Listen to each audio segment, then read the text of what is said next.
Hi, everybody, and thank you so much for joining us today on Little Italy of Los Angeles. I'm your host, Deborah Kobylt. Well, do you love camping and do you love Italy? Then my host is someone that you really need to hear about, Barbara Locci. Thank you so much for joining us, Barbara. Thank you, Deborah. Thank you for the opportunity. You are the owner and founder of Sardegna Ranch, which is a 28-acre beautiful place down near San Diego. That's a retreat, really, that hipcamp.com has called, one of the most relaxing places to visit. So let's talk to you a little bit about your ranch and why you decided to open this place, because you are originally, of course, from the island of Sardinia, right? Yes, that's correct. Yeah. So I was born in Italy. I was born in the island of Sardinia. And a few years ago, I decided to purchase some land and a house in the countryside in San Diego County. The reason why I did this was because it's been a dream of mine for a long time to kind of recreate the same type of life I had when I was back in Italy. And so I decided with my kids to purchase this place and kind of make it a little Sardegna island in California. And Wow. so with my friends, I have a lot of friends who are from Sardinia who live in California, some in LA, some in San Diego, of course. And we just, we started getting together and planting things that we are so used to cultivate in Italy. And it just became a place for us to get together and to enjoy our culture again here. And so I thought, Wow. why not share it with Californians? Why not share it with Americans, with people from Mexico that come from south of the border? And so I decided to recreate the same type of environment that I was used to in my own country. Let's talk about your own country. So you're from Sardinia. What was it like growing up for you? And tell me a little bit about that, what you love most about it, what you decided to bring here from your Yes. childhood. Yeah. So I grew up in a smaller city in the south east west of the island. So my town is Iglesias, which is in the Cagliari province. Mm. Most people where I come from have an apartment in town and then some land outside of town. And Ah, so that's how I grew up. We used to make wine with my grandpa. And then my parents purchased their own place and they used to make wine and olive oil. They still make olive oil to this day. So I grew up in an environment where we always escaped in the countryside and cultivated, fruits, veggies, and we also had some animals as well. And so growing up that way, you kind of want to recreate it for your own children. And my kids, when we go to Italy, we always love to spend time at my parents' house. And, we really missed that side of things, getting outside and being able to have so much space for yourself. And so we decided to do that here. And growing up, my mom used to make bread and we used to make cookies, and for the holidays, everybody used to get together. When I was a teenager, maybe I wasn't very happy about spending all morning making bread, I but remember. now, yeah, but now I really, really appreciate it. And there are some things that we make even with my friends that it's like, oh my gosh, it's like being back home. It's And so so true. Go ahead. I built with a friend. I built a pizza oven, a firewood oven, and so that became kind of the start of the show here because we cook, inside the house, we cook outside, but the pizza oven is what really brings everybody together. So what brought you to California in the first place? And were your kids born here or were they born there? I mean, how did you end up here and then recreating what you had here? Yeah, originally I came as an exchange student a few times when Ah. I was in high school and then during college. And I met my ex-husband back then. And then he came to Italy on, he came to Europe for work, and then he came down to Italy on vacation to visit, and we fell in love. And one thing led to another. One of us had to move, at one point, and so we decided it would be me because he already had his job and he didn't speak Italian. And so I moved here and we got married, and we had 2 kids. We're now divorced, but we're in good terms. So that's a good thing. And That's a great thing, Leo, yeah. yeah, and he's very happy, that I moved here. And it's a little far from San Diego. It's about an hour away from downtown. Mhm. But there is no comparison to living in nature. You're immersed in nature. Describe for me what it's like, and how did you even happen upon this 28 acres? It's a lot of land to purchase. Were you looking for it, or you stumbled upon it? How did that happen? I definitely stumbled upon it. Ah. So so I was looking for a place. I was looking for a smaller place for about 10 acres. We have a horse that we board in Bonita. It's an off-track thoroughbred that my daughter rides. So my idea was to eventually bring the horse to my place so that she could ride and take lessons at home. Hmm. Uh, but I wasn't able to secure a place in Hamul. That's where I was looking at. Uh, and then one day, just going through all the listings, I found this place. And what caught my attention was really the beauty of it. First of all, there is a creek that runs through it, the Potrero Creek. And the other thing was that it's completely off the grid. So I have a well, I have a septic tank, and I am off the power grid as well because I have solar and batteries. And sustainability has always been, part of my life. My day job is sustainability, and so that is one of the things that definitely drew me to this place, because now I am my own power company, my own water company, and Wow. I get to experiment with things. I get to suffer sometimes. I'll uh, bet. You're it's probably your own everything, right? Do you grow your own vegetables, and like how does that work? Because I know I that you really do. liked. Go ahead. Go ahead. Yeah, I do. I did last year. I did a great job. This year, I started late, and I'm going on vacation. Some things happen, and the drought is very bad this year. Uh, so I just have a few plants, but definitely next April, I'm going to do it again, and I'm going to go full force like I did last year. Because I know when people visit you, you like to sort of talk to them about best practices with cooking, the way many Italians will do it with their olives and olive oil and vegetables in particular, and with pizzas. And you sort of people when they stay there, they ask you on advice, right, for cooking the Italian way. Tell me a little bit about that. Yes. One thing I have to say is I can't cook really for people that come here because I don't have, a restaurant license, for example. Right. Uh, but when they bring their own ingredients, I do help them. And sometimes we all make pizza together and we have fun together, drinking and talking. It's great. But I do try as much as I can to let them know, like, this is how we do things, where I'm from. And this is what I try to also implement at my ranch, which is organic foods, making sure I always use olive oil.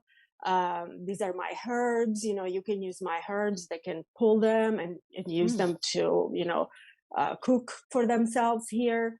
And same thing, with energy, water consumption. I always try to let them know, this place is off the grid. And uh, I do it like ultimately that is my goal, to have a place where people can come, can learn, maybe even help me out if they want to learn something like beekeeping, for example, or cultivate veggies. I would love, my dream is actually to make this place more of a vibrant, vibrant place for people to learn and to communicate with each other, teach each other. If there are other experts that want to come here and kind of like use my land, even to learn and Hmm. to teach. So you have bees there, right? You make your own honey, Mhm. which is incredible. I'd like to hear a little bit about that. Can you tell us? Yes, I started last year. I have somebody who trains me on beekeeping. He's a wonderful man. He's been in the business for 45, 50 years. Uh, we traded. So what we did was he brought his bees here, about 40 or 50 hives, and he just set them in my field. And then as an exchange, he taught me how to beekeep.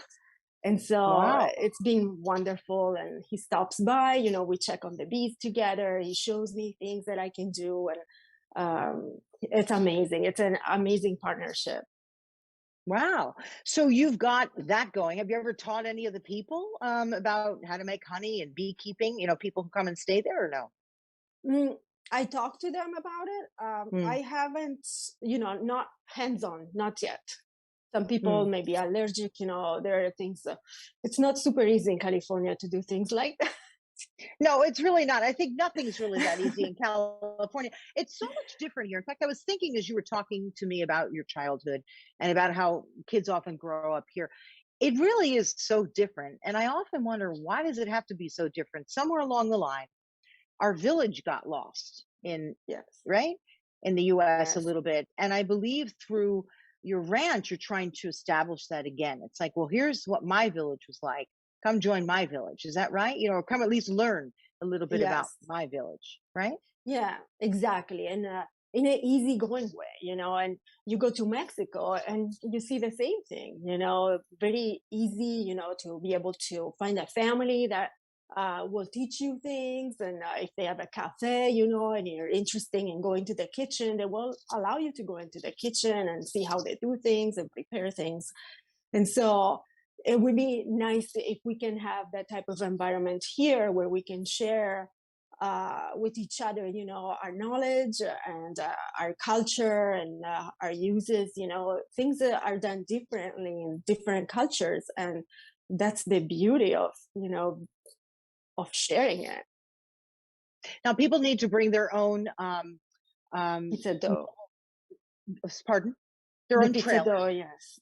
Right. Oh, yes. Oh no, I'm talking about the place to stay. Like they need to bring their own trailers, their own tents, and if they want to make pizza with you, they need to bring their own supplies. Just because you're not set up to do that, but Yes. you've got a lot of people who come and visit there, right? How many can you accommodate there at the ranch?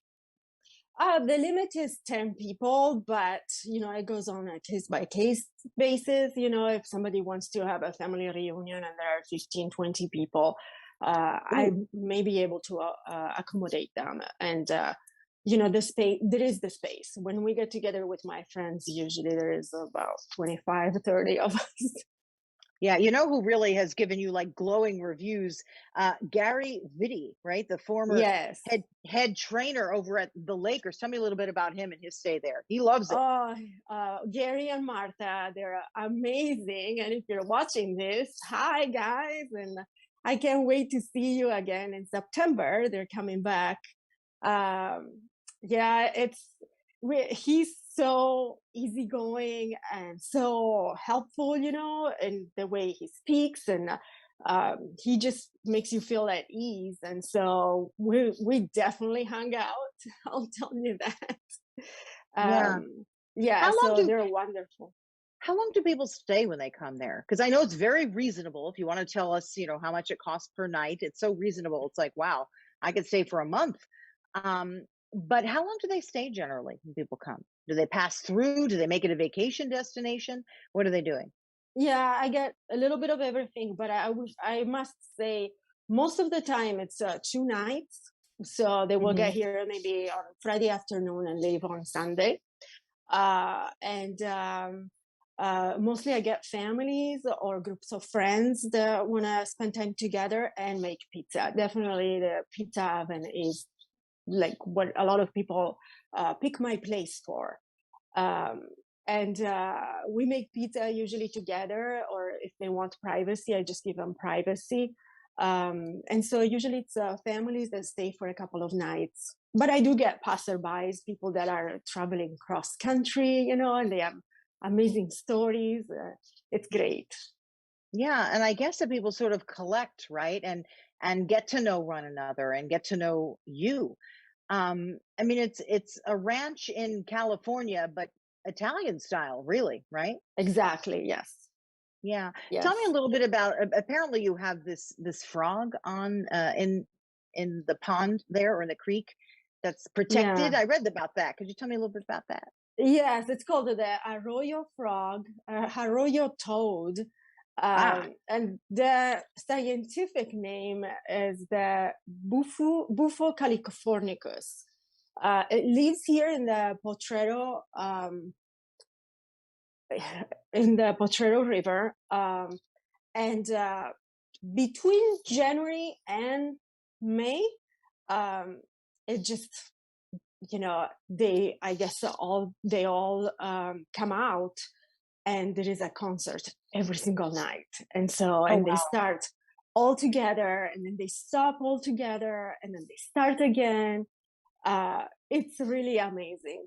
But it is an endangered species, and so we have to be careful. And Mhm. so that's another one of the reasons why I talk about sustainability, not using pesticides, no chemicals, making sure that we don't throw any trash around, because we want to protect the wildlife around here. Right. That's a lot to take care of, 28 acres, especially nowadays with, the heat. How do you do all that? Yes. It's a lot of work. It's become my gym, I'll tell you I'll that. bet.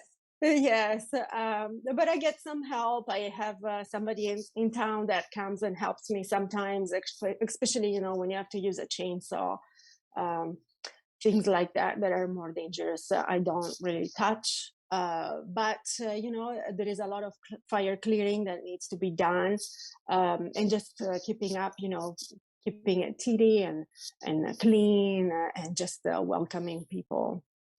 Your daughters, you said they love going to visit your family in Italy. Tell me how they feel about living on the ranch there. I mean, they must really feel like you really did bring a piece of Italy with you to the ranch, right?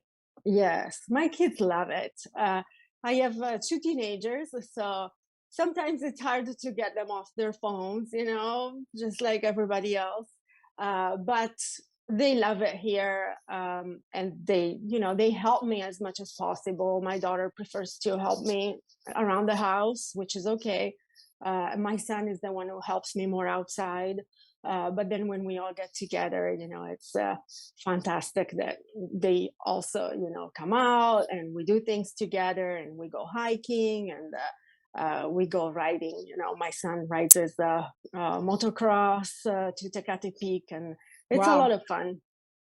Yeah. Wow. So, honestly, for all of those people listening from our Little Italy board, I feel like we should have one of our board meetings down there. How fun would that be? A whole bunch of us Oh, coming down yes. there.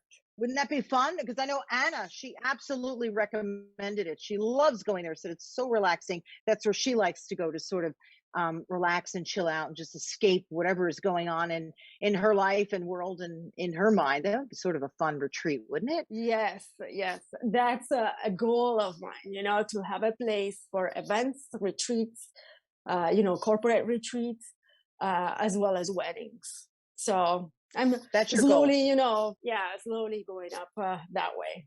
Well, it's very Yes. entrepreneurial of you to do this by yourself, for your kids and for yourself. Has your family come to Yes. visit from Italy yet to see your place? Not to the ranch, not yet. But Yeah. yeah, hopefully soon. Yeah. Yes. Well, that's pretty impressive that you've managed to do this. That's not an easy undertaking. And what do you want to tell people who want to come visit there? What's the best time to come and visit, and what do they need to bring? Absolutely. Oh, yes. Thank you for this question. Well, the best time definitely is the fall and winter and spring. Hmm. It is preferable that you come with an RV, for example, because uh, it's you're less exposed to the environment. Right. It is kind of like a high desert environment where it gets really cold at night, and then it can get really hot during the day in summertime. So it's better if you have an RV. Hmm. But of course, I accommodate tents as well if you're more of a tough camper.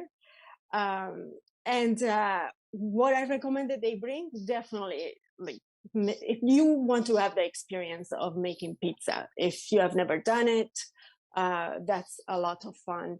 And also, if they want to bring their toys like dirt bikes, Ooh. quads, there are trails. There is a trail along the border where they can actually go all the way to Campo. Oh, They wow. can ride to Tecate Peak, which is 3,000 feet. It's beautiful. Mm. Um, What and about if horses? What about horses? Can they bring their own horses if they have a they trailer? they could, yes, they could bring their own horses. The trails are not off my property, so they would have to kind of like cross the road to go on a trail, but they Right. can do that as well. And then if they want to explore the town of Tecate in Mexico, which is just 2 miles from here, they can bring, their passports, and I can actually drop them off at the border and pick them up. So I That offer is that really, service. that is so fun. Tell me about that town, please. Oh, so that's another component of picking this place. The town of Tecate reminds me so much of my town in Italy. There is Oh, a square in the middle where all the people get together. They call it the Parque. And also that's where the wine route for the Valle de Guadalupe starts. So ah, and that's another thing, if people want to just sleep here but then go and visit the wine country in Valle de Guadalupe, they can do that. It's just half an hour from here. um, and so it's just such a nice, calm town. It's not so hectic like Tijuana, for example. It's beautiful. I really enjoy going there. that's something I'll take you up on that. I'll have you drop me off there. That sounds Oh, absolutely I'll go wonderful. with you. Yeah, would you? Oh, that'd be so much fun, Barbara. Gosh, I'm Yes. so excited that you came on our podcast. Is there anything you want to tell our listeners and viewers? If they call you, maybe they could get a night at a certain Yes. discount, Yes. tell me, please. Yeah, for any listeners to this podcast, I will give 20% off. Just message me and let me know, and we'll adjust the price on the dates that you will book. Beautiful. And do they book on your website? And what is that? Or do they go to hipcamp.com, which is kind of like the Airbnb of camping, right? Hipcamp.com, isn't Yes, it? that's correct. Yes. So they Yeah. can go on hipcamp.com, or you can find me on Instagram and TikTok at Sardegna Ranch. Hmm. Um, so you can also do a search on hipcamp and you can book through there. um, Yeah. but the link is also on my Instagram profile, so that's, I think, the best place to go to. Yeah, and you have a lovely website as well. Gosh, it was so lovely to talk to you. I look forward to coming down there and meeting with you and crossing over the border because that town sounds just delightful. And I look forward Yes. to hiking on on your property because it's 28 acres. That's pretty remarkable. So good for you. Bravo Yes. for creating something so beautiful that very much is reminiscent of where you grew up. So Sardegna Ranch and Barbara Locci, I can't thank you enough for joining us on our Little Italy of Los Angeles podcast. So thanks for being here. And everybody, I'm Deborah Zara Kobylt, and we look forward to seeing you next time. Bye-bye. Thank you. Bye bye. Ciao, I ciao. Love our latest Ciao. collaboration, Faherty. I'm so obsessed with their products that over the weekend I purchased everything from hats, shorts, sundresses, and even a few shirts for my husband at their Malibu store close to where I live. At Faherty, summer is in their DNA, and everything from their blankets to shorts and tees are beautifully woven organic materials, and that's everything to me. Faherty is about family, and I was so excited to learn that the family who actually started Faherty were from Spring Lake, New Jersey, where I spent so many summers as a kid. And they care about what I care about: simple, top quality clothes for every day, for travel, casual evenings, just the way we live in our family. So please shop FahertyBrand.com and make sure to put in the code DEB20 for your special discount. And happy summer! I just read the most amazing book, and I'd love to recommend it to all of my viewers and listeners. It's called The Lost and Found Bookshop by New York Times bestseller Susan Wiggs, and it's available now on paperback at harpercollins.com. It is perfect as a summer read by the pool, the beach, the lake, or if you're traveling by plane. So here's the premise. Natalie Harper inherits a financially strapped bookshop in San Francisco after her mother dies. She also becomes the caretaker to her grandfather, and it's books that become a welcome retreat for her grief and tough times. People magazine calls the book a feel-good family saga. I call it incredible. In fact, I felt for Natalie and I wanted to know what else she found inside the pages of those books. The Lost and Found Bookshop is about life's ups and downs and how we get through them. Pick it up at harpercollins.com, and remember, tell them Deborah Kobylt sent you. That's the Lost and Found Bookshop.